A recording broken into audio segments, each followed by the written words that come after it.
Hi, everyone. My lovely friend Judith Franklin is coming in to have a chat, and I am just so thrilled that she's here because she is one incredibly talented woman. And I've had the honor in sharing the stage with her. Things like recording her own music, being on screen and Broadway. I'm just in awe of her, and I'm just so thrilled that she's here to share her stories with you. Hey. Please share with everyone, just in a nutshell, of your background as a performing artist, or how it all got started for you, what inspired you to get into this industry. To make a long story short, I started dancing when I was two years old. Oh, wow. And yep, I danced pretty much all the way up until the age of 18. Yeah. And I feel like I don't really remember discovering that I could sing until my sister started singing and we started harmonizing together. And she's 2 years and 9 months younger than me. And I think the person, well, I know for sure, Whitney Houston, really inspired us when we were little girls. And like, oh my gosh, who is this woman? And so she would always sing I'll Always Love You. And then as we grew, I remember always singing Mariah Carey songs. And yeah, I would say starting in the church choir, we were in the Sunshine Choir at Briar Chase Baptist Church. And then Whitney Houston was really a huge inspiration for us. And yeah, that's really how we got started. And I always remember dancing at the end of the movies when we were at home, all watching the movie as a family, and the credits roll at the end. So Yeah. I would always be the entertainment, and I would like dancing and putting on the show and everything. Yeah. So that's Oh, the short yeah. answer. That's all right. And then as you grew and then you started, what was your guide into maybe auditioning or things like that? What helped you get into that field of it? Well, here we have schools called magnet Mhm. schools. They have arts programs, and Yeah. so in junior high school, I attended a magnet junior high school, and so there I focused on mostly singing. There was no dance, but I was still dancing outside of school. And I remember going to the Houston Ballet for a little while, and my mom, she had us very involved in Yeah. the arts, especially in the summer, even arts and crafts. But we Wow. were always singing. She would put us in little competitions from time to time. And then high school, I went to Houston, Texas, Yeah. Houston High School for the Performing and Visual Arts. Yeah. And so that school, it was a very intimate school. We only had about 600 students in Okay. our school. So like my graduating class was 125 students, Yeah. which is not typical for a high school, But it's class. nice But too. It's a little bit more personal, I think, when you yeah, get a to little know. bit more personal, a little more intimate. And Yeah. so that our school focused on the arts, our high school. So my first 2 years, I had to audition, and I auditioned for the dance department. And so I was a dance major in my first 2 years. And then I transferred to the vocal department my junior and senior year. So I graduated a vocal major, and I love dancing. I remember one summer, I think that was my sophomore year, I was accepted to the Alvin Ailey Dance School for their summer program. I didn't get to go, but I was so happy that they chose me because they came Yeah. and chose students from the high school. And then I graduated a vocal major. And so that's where that really, HSPBA really developed you as a performer. It taught you about discipline, work ethic, being respecting your craft, and basically preparing you for the real world as a performing artist or a visual artist, because we had visual artists as well Yeah. there. Wow. Um, yeah, it was great. How wonderful. How wonderful. And then I guess you started, what was your first, how old were you when you got your first professional gig? My first professional gig, I remember I was a senior in high school. Yeah. I remember it was at Six Flags Astro World, which was a theme park in Houston, Texas. It's no longer there anymore. So sad. But we used to go there every summer. And I remember my senior year in high school, I just went and auditioned, and they had a show called The Music of Warner Brothers. And it was kind of like a musical theater, kind of like Princess Cruises, Oh, yeah. basically. Yeah. And Okay. so it was my first job Yeah. that as a paid professional, and I was still in high school, and I was so excited about it. And Yeah. we did like 6 shows a day. they were maybe like 30, 45 minutes. Yeah. And so that was my summer job. And then from Yeah. there, I guess it just From scaled. there, I went to college Yeah. and I majored. Actually, I had a vocal scholarship at Clark Atlanta University, Yeah. but I majored in theater there. So I decided to focus on theater in college. But that's what I'm telling you. There is so much to my story. I was in girl groups, singing groups. There was just a lot. A lot of people don't know. My sister and I, we were in this group called Girls Time. It was like me, Kelly, Beyonce, Latavia, Yeah. like, yeah, a lot of us. And then that kind of fizzled out and the group became smaller. Yeah. I sang in girl groups when I was in high school. In college, I was not in any singing groups, Mhm. but I focused more on vocal and theater. And I graduated with my degree in theater. And then after that, I was just kind of working. So, regular 9 to 5 jobs Yeah. at the bank, Yeah. or I worked in property management. And then after that, I kind of transitioned back into singing. Mhm. And I think my manager at the apartment complex that I worked at, she was in a band and she was leaving, and she asked if I wanted to audition. Yeah. I was like, sure. And so I auditioned for it, and that's when I started singing again, and it was so much fun. We would sing at weddings and big, corporate events, and then the economy crumbled, and so like a lot of those events, they weren't as plentiful. Mhm. So at that, I think I had left property management at that point too. So I started doing whatever I could to pay my bills. Yeah. I mean, my story is long. And Fine, then, honey. You then do after that, I it. was like doing brand ambassador jobs, promotional jobs, and then singing from time to time on the weekend, sang backgrounds for different artists around Atlanta. I did some voiceovers here and there. And then I started taking acting classes at some point, and I think I booked my first commercial on my first audition. That was cool. My sister and I, we got an opportunity to sing in Africa, in Ethiopia, because she had done a show here in Atlanta, and Mhm. someone referred us, and they were replacing two sisters in the band. Unbeknownst to us, we didn't know that. We thought it was just one spot available. So we Yeah. both auditioned, and they were like, okay, great, both of you are going. We're like, oh, because we thought we were going to be competing against each other, Yeah. but we And how both got to nice go you're to Africa. going together. Like you had each Right. other, We right? did. Because apparently there were two, well, sisters, they were twins. And Yeah. so we replaced them. But that was the most incredible experience. We were basically in Africa for about a year. Oh, And they gave us the royal treatment. We stayed in this beautiful 5-star hotel. We got to sing every night, doing what we loved, and exploring, wow. Addis Ababa. We met some beautiful people, and our parents got to come out for a month. It was just, I will never forget Yeah.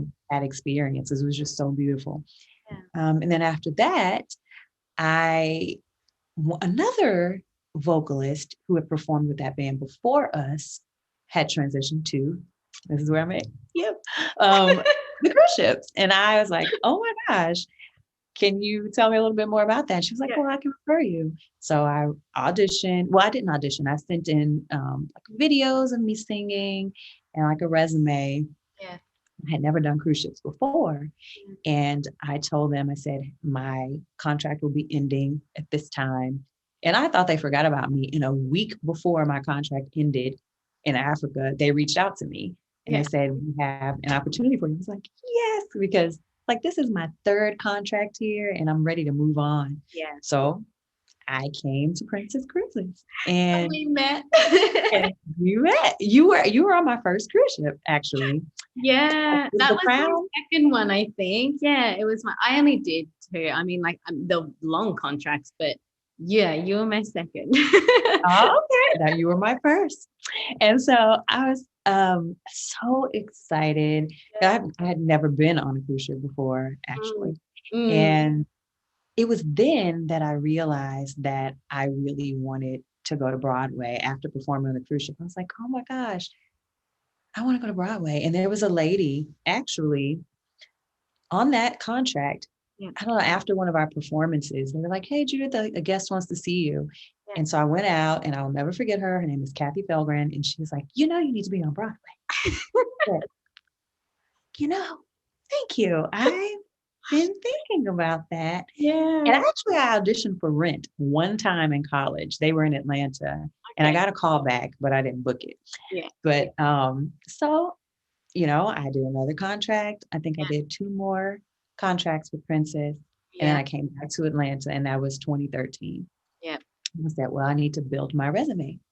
So I started building my resume here in Atlanta. I had to knock down the walls to get in the theaters because, they didn't really know me. I think I had only performed in one. I forgot about all of that. I had performed in a few theaters here in Atlanta while I was in college. Yeah. And I did a little mini tour as well. Mm. Oh my gosh. So coming back now. Yeah, so I decided, I was like, okay, well, I don't think I'm ready for New York yet. I need to build my resume here and, really know what I'm doing because, I had graduated. It had been years since I had done theater, but I think the cruise ship got me back into the swing of things. Oh yeah, I think the shows that we did was very theatrical, so it was very theatrical. So that helped a lot, and I think that is where my desire to be on Broadway really, like the flame, really started to burn. It's like, oh, okay. So I just started auditioning here in Atlanta. I did some shows at different theaters here. I didn't get my equity card because in Atlanta, I didn't want to prevent myself from working because some of the regional houses don't have enough contracts for equity, performers. So it's like, I want to work and I want to get the experience. Yeah. And then I did Memphis the musical. I did, oh gosh, I need my resume. I'm drawing a blank. I'm thinking of all the I worked at Aurora, Theatrical Outfit, Atlanta Lyric Theater, and I think that's it. So 3 different theaters. Yeah. Oh, and Orbit was my first theater that I worked at when I first came back to Atlanta, but it's now Orbit Arts Academy. And they were just starting up then. And one of the guys had been on Broadway for like 25 years, and he came to Atlanta and started his own theater with his partner, Chris Hall. Yeah. And so, and Anthony Galdi is that person who I love dearly. So my brother. And so we did Little Shop of Horrors, and it was not paid, but I was like, I need to build my resume. And I had so much fun with them. And okay, so now we're going to go back. So when 2013, 2014, 2015 is when I booked a tour with Tyler Perry. So that was a stage play that I did. So much fun. Yeah. Another thing I want to add is your vision board. I think it's very, very important to know where you're going, know what you want to accomplish, because that way you have some direction. Yeah. And, otherwise it's just like, okay, whatever happens, you're just like blowing in the wind. But all of these things, as far were on my vision board. Like I always wanted to work with Tyler Perry. I actually had Todrick Hall on my vision board, and I had forgotten about it. And then after working with Tyler Perry, I had the opportunity to work with Todrick. Oh, and I was like, oh, I forgot this was on my vision board. So it's just, it is important. Right, claiming it and like writing it down makes it real, and then working toward it. All you can do is continue to work toward it, and I believe that you will attract those opportunities toward to you. God is working.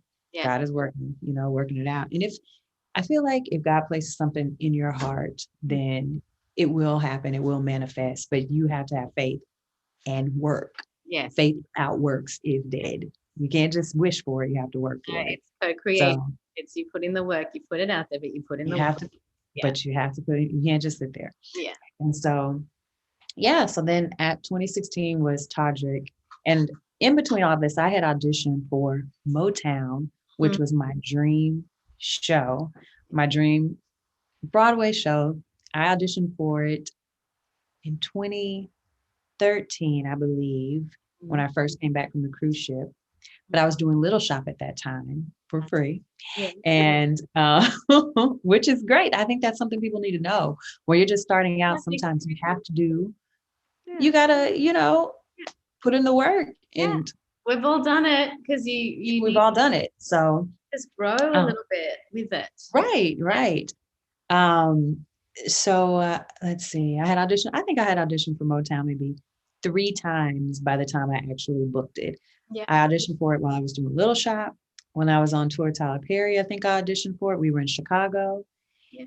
And then there was probably another time, but I remember they called me in while I was on tour with Todrick, and it's like, I'm on tour. They said, well, you can audition for it, but you have to be here if you get a call back. Yeah. I was like, great. Because by the time the callbacks were, then that tour would have been over. Yeah. So I got a call back, and then I had to go to New York. And I was like, honestly, I'm gonna just keep it real.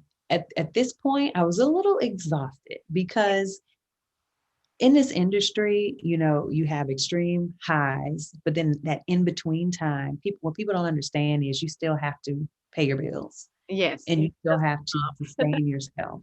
So even though I'm on tour with Tyler Perry, it was a few months at the top of the year and then a few months at the end of the year. So like a spring leg of the tour and a fall leg of the tour. But what happens in between all that other time? That's right. Yeah. You got to pay bills. And the Todrick's tour was 6 weeks out of a whole year. So what about the rest of the weeks in the year? I was like, okay, God. And I honestly did have this conversation. I said, you just need to give me a sign. If I don't book this show, then maybe it's just isn't for me anymore because I'm getting older and I'm tired. For some people, I mean, everybody's different, but you can only, for me, keep going so long the older you get, not knowing where your money is going to come from or how you're going to make it. Absolutely. And so I booked it. I was like, this is fun. And so that was 2017. Yeah. And at the end of 2017, that tour ended in August. And then I came back to Atlanta for the last 4 months of the year. And after that, I was like, okay, well, it's now or never. I want to try for Broadway, like in New York, not a Broadway tour, but to be on stage in Broadway. And I said, okay. So I'll go to New York at the top of 2018 and give it a try. Because if I don't do it now, then I'm never going to do it. Yeah. And then my dad passed away at the top of 2018, which was so unexpected. It's like, oh my gosh. Yeah. And I almost didn't go, but my sister and my mom convinced me because they're like, your dad would want you to go. And he literally passed 3 days before I was supposed to go to New York. So hard. It was very, very hard, and especially transitioning to New York because New York is a beast of a city. And it is like unlike any other city in the world. And I know a lot of people when they come to visit, I'm like, oh, I love New York. But if you live there, when you're living there, it's very different. Yes. It's very and you really have to have the right mindset. You have to be focused. And I honestly believe God was with me and I could feel my dad's presence as my angel, like pushing me. I remember one time I was just so exhausted and I just felt something push me and to keep going, like walking down the street. Because I was just like, I can't, this is too much. New York is a lot. And when you're grieving, it's like everything is amplified. But some sort of way. And my agency here in Atlanta, they represent TV, film, commercial, voiceover, but not theater. Okay. God, like I said, God has a way of working things out for you when he sees you trying, you're putting in the work. Girl, I don't know how many jobs I had at that point, because as soon as I came to New York, I hit the pavement, hit the ground running, auditions the next day, because at that time I had my equity card. And I found jobs. I found a part-time job, a catering job, so many different jobs just to be able to pay my bills. And I don't know, my agency here in Atlanta, they saw an audition for Donna Summer on Broadway, and they just they were like, hey, take a look at this, see if it works, for you, if something you want to audition for. And I was like, oh, wow. And I knew someone in the show, and I was like, hey, what do you think about me auditioning for this? Because the age said 53 or something. I was like, she's like, oh, it's okay. The other understudy, she's like, younger too, like in her 30s or something. I was like, oh, okay. Yeah. So I went in and auditioned, and I got a call back for the next week. I was like, okay. Then I got another call back for the next week. I was like, okay. And then I think there was a fourth callback, and like, what is going on here? Because it was literally my 5th month. I think it was my 5th month in New York. It was like, at that time, I was working as a temp at a real estate agency. Okay. And like, okay. Then I didn't hear anything for like a few weeks. And I was like, oh, well, I guess I didn't get it. After all of that, you think, oh. Right. But you know what? I was still happy. Because I was like, I just made it here. And so it's possible. I made it that far. Yeah. Then I can actually book something. I know I have what it takes. I mean, you think you know what you think you have what it takes, but then once it's actually validated and you make it to a certain point, you're like, I really do. Okay. So, all right, that gave me some more energy, and it's like, okay, especially with everything that I was dealing with. So I was working, at my temp job one day, and then I had also auditioned for a movie around that time too. Okay. And I was kind of bummed about it because I had gotten a call back, but I couldn't make it back to Atlanta for the callbacks. And so I never heard anything about it again. Anyway, I finally get news that I booked Donna Summer and the movie. Oh my God. Like, basically, I got the news on the same day. As I was just like, oh my goodness. And I remember leaving my job, and I just started crying because I think I had $3 in my account at that time. Yeah. And I was like, and the feeling was just gratefulness, because honestly, I didn't want to go to New York because I knew what it would take to survive in New York. Yeah. But I kept feeling God telling me to go. Like, literally, I was like, should I go to Atlanta? Should I go to LA? Or should I go to New York? Yeah. And I didn't want to, because I was like, I already know what it's going to be. And I am not 22 anymore. But I kept feeling this pull, like this tug. And I was like, okay. And it's amazing that you took that leap and you did it, because so many wonderful things came out of that as well. So many wonderful things. Yeah. So many wonderful things. And I'm so glad I went. And I was like, okay. Then Donna Summer closed like 4 months after I joined the cast. They had been up for, I think, maybe 9 or 10 months. Okay. And then and this is another example of, you just never know what's going to happen in this industry. It's never for sure or certain. Yeah. It's like, oh my gosh, I thought I was going to be in this, because I think I joined in like June or July of 2019. Yeah. And I thought I was going to have a job until April of 2018. And I thought I was going to have a job until April of 2019, when, their contract was up, and I didn't know if it was going to renew again. But it's like, okay, back to the hustle again. Yeah. I said, all right, well, I'll give myself another year and I'll see what happens. Yeah. So started the journey again.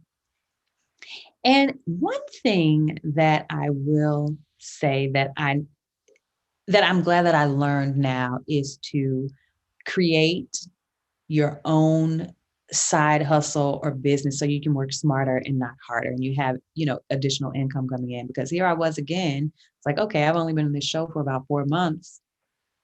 I got to get back to work again. So Yeah. I took a job at a restaurant in Times Square so that I could still go audition just a few blocks away. Yes. I lived in Jersey, which was right across the bridge. Yeah. And I was like, I'll make it easier on myself because I can always be right here in the heart of Times Square if I need to go and audition. And Yeah. then it's also close to home. Yeah. Girl, I booked a show at the top of the year, which was a regional show. And then I had like a callus on my vocal cords. So I had to pull out of that show. I had plantar fasciitis. My feet hurt so bad. And so I was still working at the restaurant in Times Square. I was like, okay, I'm gonna give myself one more year here. Yeah. And then out of the blue, I got an audition for Tina. And I had actually auditioned for Tina before at the end of 2019. I think while I was still in Donna Summer, but I didn't get it. But they called me back in and I auditioned again. And I think that was in April or May of 2019. Yeah. I got it. Yeah. I was so excited because number one, this was my second year there. It's my second Broadway show. Yeah. And it was going to be an original Broadway cast. I was so excited about starting with the cast at the beginning of the run and getting to know everyone. Because I came in late for Donna Summer, you know. It's a different experience altogether. Catching it, you're playing catch up, really. Like when you I was playing catch up. Yeah. Oh, and I was a swing and an understudy. Yeah. So with Tina, I was in the ensemble, which I love because I get to perform every night. Yes. And as a swing, if anybody's listening, if you don't know what a swing is basically an understudy for the ensemble or the chorus. And an understudy understudies the leads or the principals in a show. So I was an understudy in Donna Summer. I got to understudy the lead and I was a swing. I had to understudy few different women, maybe 4 different women in the ensemble. So it was a lot to learn, but I loved it because it really stretched my brain. I was in rehearsals by myself all the time, having no idea who was there. They would say, okay, so Bex is going to come from this side and Kay will be coming from here. I'm like, hey, I don't know these people. Yes, but okay. Who? Okay, so I'm just going to pretend. And so, you just practice at home on your own too, and do the best that you can. Music, you know, I started dancing when I was 2, but at this point in my life, I'm a strong mover now. Dancing is not something that I do all the time, but the music, I can learn that easy. Singing is what I do. And the lines, acting, that's easy because I don't know, I memorize really fast, but the dancing, I had to work on that. And then figuring out who's coming from what. We had one of our numbers, there was so much going on with props and everyone was on stage. And if you made one wrong move, you could mess up the whole formation, bump into somebody. Swings, much respect to all the swings because they saved the show. And I'm not saying that because I was one. I'm saying it because it's true. Yes. Swings are fierce and I will never be one again. And so 100%. I agree. Yes, understudying, I like that because I love when you go on for a principal, you don't really have to think about all of the traffic because most of the time it's created around you. Yes. It's like, all I have to do is focus on my songs, my acting portion, my lines, hitting my thoughts, and I'm good. So for Tina, that's what I was, and another thing with swinging, some people love swinging. One of the reasons I don't like swinging is because I love performing every night on stage. And when you're a swing, you don't get to perform every night on stage, only when someone's out. And so with Tina, I was in the ensemble, like I was in Motown. So I got to perform every night. And then if one of my lead tracks, called out, then I could go on for one of them. So I always got to be in the show. It was exciting. And I wish I got to see it because I know that obviously the last time I saw you was 2019 in October when I was in New York, and I was leaving New York I think a day before you started previews, and I thought, oh, what I would have given just to be able to change my mind. I remember you telling me you're going to come back, and then I was. here we are. The thing, I was all booked and ready to go. And I know because you were going to take a vocal masterclass for my students that were coming over too. Yeah. And I was so excited. And then when this all happened, I thought, oh, this can't be right. But then we all had to change everything, right? But it's okay. Everything happens, and we have to pivot and adjust, and that's it. It'll come back when it's the right time. Yeah. We definitely don't want to rush that. No, we can't force it either. It's nice to see, and I've said this a lot, but it's just nice to see how all the creatives have just kind of started doing what they're doing and, remained inspired, and they keep growing as artists as well, and seeing their things online as well, because we, at the time can't be on stage. It's really cool. It's really nice to see, Yeah. being the industry. And I think that's one of the great things about being a creative. You're kind of like a chameleon, you have to adjust, you have to pivot all of the time anyway. Yeah. We're juggling so many things. Well.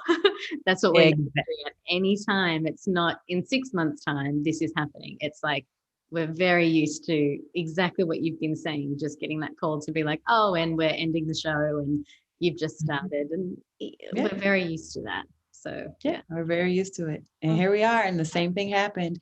We closed 4 months after we opened with Tina. So the same thing happened again. I was like, I can't believe it. Yeah. But it all looks so amazing. Fun. Everything that you guys were a part of and doing and showing, and it looked incredible. It really was incredible. So. It was incredible. If I never do Broadway again, I'm so grateful for the opportunities, because I did everything. Swing, lead, ensemble.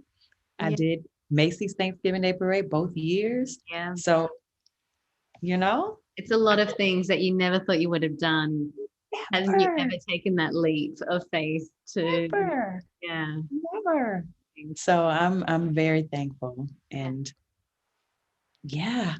experiences are so amazing for our growth, and I think when we always like going back to what you were saying before, how you said you knew what it would take when moving to New York, and it's almost that mindset of going, do I want to do the work, or am I ready to throw myself in the deep end? And I'm so glad you did that, because with a lot of us, when we just say, just go for it, it's one of those things that you can be so humbled about for yourself and be proud of, to go, I did that, and look what I've accomplished. And, it could look like small accomplishments from the outside in from others, but for you, it's huge. And I think that's what's important. As long as you can acknowledge that for yourself, it's the best feeling. And I'm proud of you.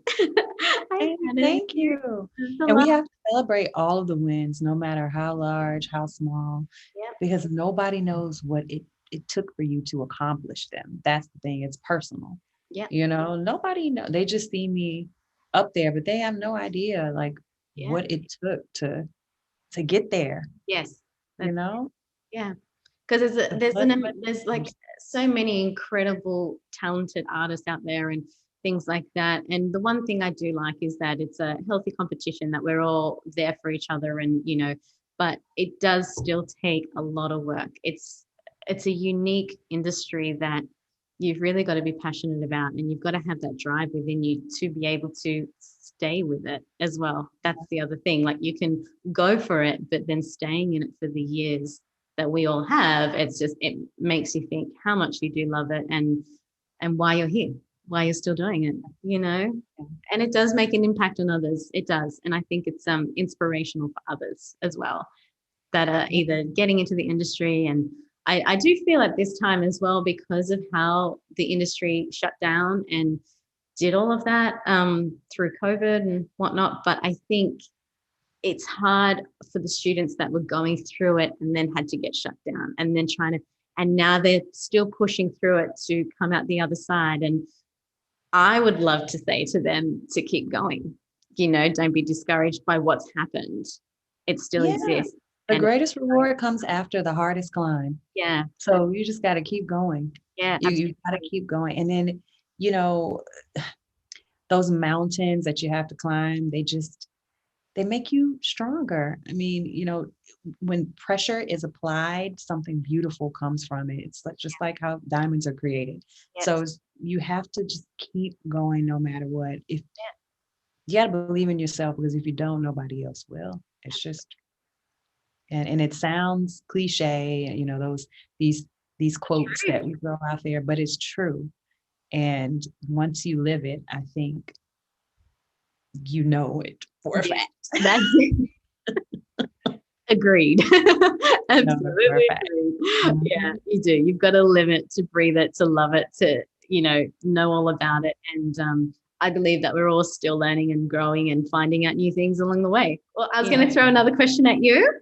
Okay. Working on the screen, because you have just, been popping out there of things that you've been doing lately. So tell everyone if they haven't seen. So, Yeah. So I had my first, I guess, feature film. I had my the two line club. And super intelligence. So it's on HBO Max right now. I'm really excited about that. And I've been auditioning. Shout out to People Store, my agency here in Atlanta. They have been keeping me busy auditioning for series and other movies. So I'm very, very encouraged, yeah. by that, especially during the pandemic, and looking forward to more opportunities. So And it's different. It's a different energy, isn't it? Like kind of similar mindset. You still got to do the work and you still got so much prep to do going in. But how do you feel like, because being on stage, we get that instant gratification, from the audience and things like that. And then when we work on screen, you're putting so much energy through the screen, but then it's silent. Like it's kind of like that um, moment. You feel, well, honestly, it's not about that. It's about us giving. yeah, And, I don't, it does feel great when you do get that instant gratification, yeah, because you know immediately that you've affected someone, but yeah. you can still, potentially affect someone through the television screen. Oh, That's what we do absolutely. as artists. It's our gift Yeah. to, bless people with our gift, and hopefully someone gets something out of it, whether it's just entertainment or helping them heal or change their lives or have a revelation or whatever. So I don't honestly feel like it's any different, except for the fact that the audience is right there, but the way you give should still be the same, Yes. you know? So, Yeah, and that's what that was the point of. Yeah, it's definitely like, so anyone that's doing stage and screen, or maybe even going through the point of trying to choose, I think the energy is the same that you have to give because yeah. of working through the lens. There is so much more almost that you have to give in order to affect the other person watching from the other side. I mean, you exude so much of yourself when you're on stage. Yeah, So it's really a lot more, I guess, taxing on your body yeah, physically yeah, when you're on stage. I mean, 8 times a week, think about that. And then the rehearsals as well. Whereas, with television, you just come in, everything's set up, there's a camera there, you do your work depending on what your role is. And then a lot of times the acting is in, the stillness of the scene, because otherwise we'd look silly if we're too big for television. So yeah. you just, it's, I think the physicality is one of the main differences, in the instant gratification from the audience being right there in front of you. If you could But put it out there, just for any advice for anybody that is stepping into this industry, what could you say? I would say know that it is your passion for sure, because if you're doing it for fame or for just accolades or just the money, then you probably won't last very long. Unless you're already really well connected or you have a silver spoon, and you need to make sure it's something that you love, because it's not for the faint at heart. It's a lot of work that goes into it. You There's going to be a lot of disappointments. You'll probably have more no's than yeses. Um, have a great attitude, because there are so many talented people out here in the world. And yes, you are unique. You are beautiful. You just being you, that is incredible in itself. And I want everyone to know that that's your power. Like nobody else can be you. But if you have a bad attitude, there's so many other people out there that people would love to work with, because you can be the most talented person in the world, but if you're not, you know, pleasure to be around, Yeah. no one will want to work with you. And I mean, it's a privilege to do what we do. Yeah. You know, we've been blessed with a gift that we're offering to the world. So respect it and show that, you know, you respect it by respecting others and respecting yourself. Have fun, Yeah. especially during auditions, because I used to get so nervous Mm. um, when I would audition, That's and not I took easy. classes, It's a lot of like that anxiety that you go. anxiety. But I think, you know, when you're prepared, when you have fun, because even if you're prepared, you can still get a little nervous. Of course.